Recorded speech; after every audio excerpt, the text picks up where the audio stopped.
va se laisser glisser en tenant bien son guidon, en posant le regard le plus loin possible. On y va ? C'est la première fois que ces adultes montent en selle. Et c'est avec un moniteur de vélo-école qu'ils apprennent à maîtriser leur nouvelle monture. Des cours gratuits financés par la ville de Rennes.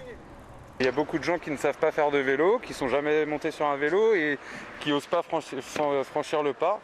Et du coup, l'idée, c'est de leur faire prendre confiance en eux pour maîtriser l'engin. Ouais, donc là, tu vois, on va faire... Clara, 16 ans, a déjà un peu de pratique. Mais elle n'ose pas s'élancer dans les rues de Rennes, se frotter à une circulation parfois très dense en centre-ville. Accompagnée d'un moniteur, elle va pendant 1h30 apprendre à surmonter stress et peur de la chute. Allez, le bras gauche pour dire que je suis en train de circuler. Je regarde toujours très loin devant mon chemin. On ne se lance pas tout seul parce qu'on a quand même besoin de savoir maîtriser son engin avant d'affronter la réalité, c'est-à-dire la route.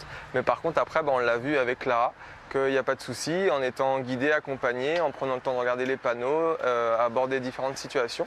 On est tout à fait capable de circuler en ville à vélo. Et je pense que je ne me trompe pas en disant que maintenant, elle aura envie de prendre le vélo. D'autant plus que depuis le 2 juin, une grande partie du centre-ville est réservée aux piétons et cyclistes. Un nouveau plan de circulation qui échappe encore à de nombreux automobilistes. On dirait qu'on est les uns contre les autres. Les cyclistes contre les automobilistes, et il y a une sorte de mini... Non, pas confrontation quoi en fait. Ah oui, c'est ça. On n'a pas la place pour tout le monde. Alors, une remise à niveau n'est pas inutile. Une cinquantaine d'adultes se sont déjà inscrits pour les sessions de juin. En temps normal, ils sont à peine 20 par an à pousser ces portes.